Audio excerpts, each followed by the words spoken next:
It's amazing that too many farmers and gardeners are still trapped in the myth that chemical fertilizer is the only option for having a healthy garden.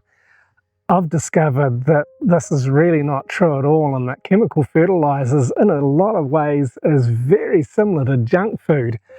It might give us some satisfaction for the short term, but in the long run, it's really not doing us any good.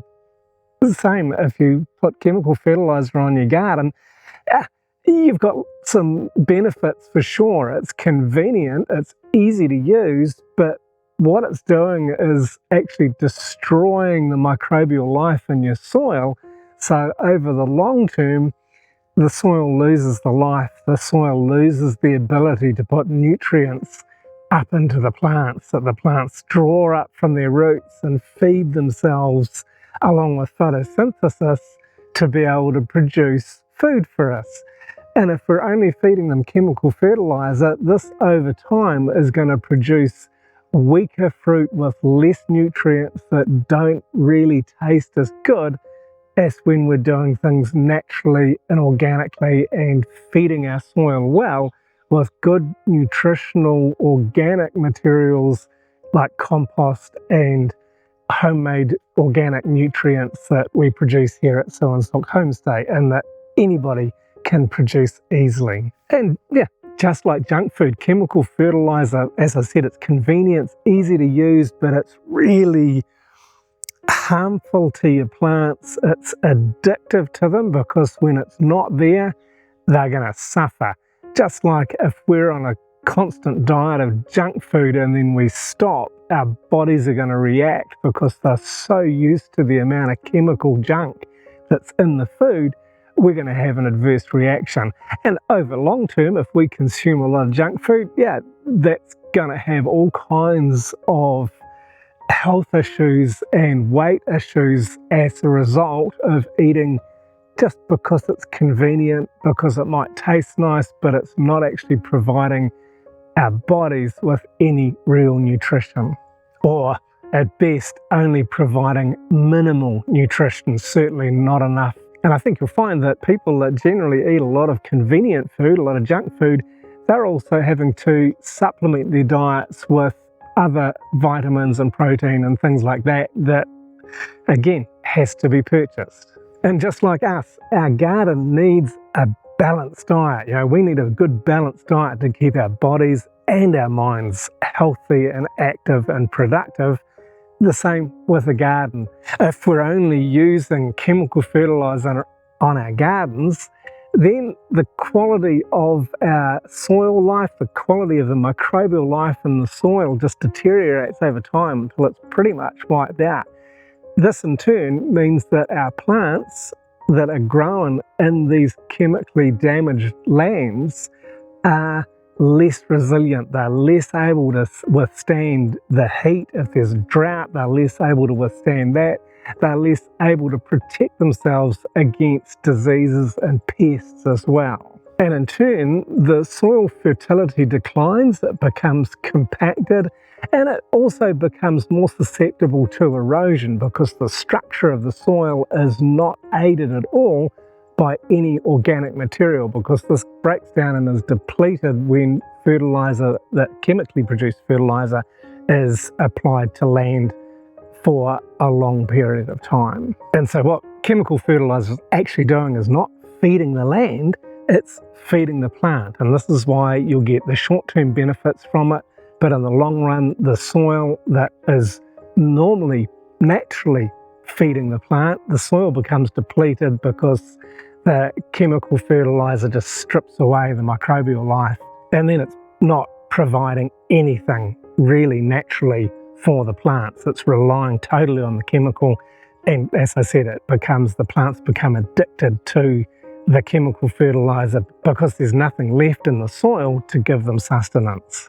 And one of the other great benefits about gardening organically and not relying on chemical fertilizers is that you are in control. So if there are supply chain issues, or if the prices are increasing like they are with chemical fertilizers in the current climate internationally in the world, If you're using organics, doesn't matter. We've got piles of compost at the back, we've got tons of mulch, we've got all kinds of organic nutrients that we continue to produce ourselves, and most of it for free. Our neighbours across on the land over here are still relying on chemical fertilizer. In a few months this field's going to look absolutely stunning, but at the moment it's just dead and barren. It's been stripped of life. Recently they've sprayed around the edges and around where the weeds have grown up, but most of what you can see, this sort of light brown out here, this is the result of the fields being fallow during the dry season, and there's just nothing left in the soil for even the weeds to grow very well. Yeah, on our land it's been raining recently, and sure, we do give it water from time to time in the dry season just to help keep our garden alive, but it sustains itself so much easier. Once it does rain, everything just springs back to life again. But by comparison with our neighbours' land where they do use a lot of chemical, yeah, there's just nothing growing there at the moment. And the reason for this is that the soil over time has become completely depleted. We know this because when we bought this land 9 years ago, it had been treated the same way, and it's taken us a long time to really regenerate the microbial life and the good organic life in the soil. It's not too difficult, it just takes a bit of time and a bit of work and a lot of sweat to be able to build up the goodness back into the soil, which we've done by composting and planting cover crops and growing shade trees and doing all kinds of things to really help nurture the soil back to a real good living landscape that is the garden that we love so much. Our neighbours here and the others in the area, the other farmers in the area, they all use chemical fertilizers for their farmland, and they're growing rice that's usually mainly just for their own consumption. They'll be growing some of it for them, they'll be selling some of it, but the use of chemical fertilizer hasn't been around forever. I'm sure that their grandparents probably farmed the same land but didn't use chemical fertilizer because generations back there was just none available, or it wasn't so widely used and people didn't want to spend the money on it. But now it's been promoted so much. We were told by a couple of curious neighbours that were looking at my wife producing some photosynthetic bacteria and wanted to learn about it, and they said that all they learn about what to use on their land, they learned from the radio.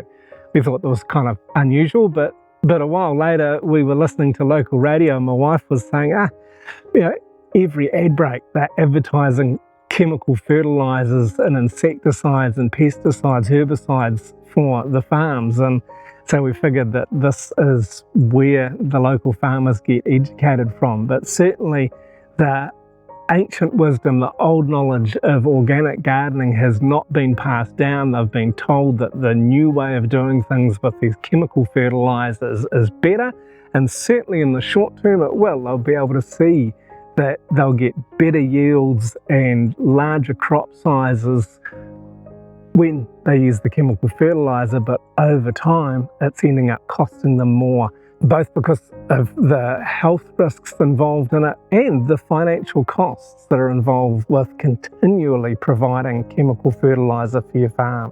And certainly growing organically, only using compost and organic methods of farming and mulching and really working with the land, it does take time and it does take more effort than using chemical fertilizer. But just like the food that we eat, if we're eating good whole foods, our bodies are going to be stronger, our minds are going to be sharper.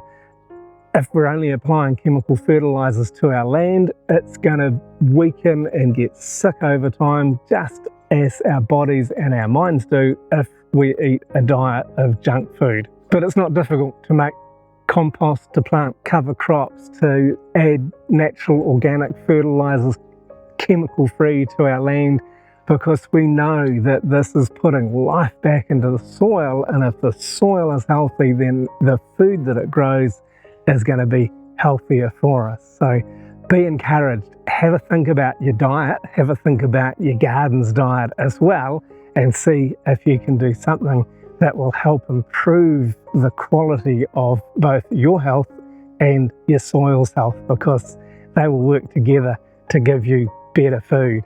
And if you've enjoyed this video, please check out this one next. I'm sure you'll enjoy it. And thanks very much for watching this one all the way through again.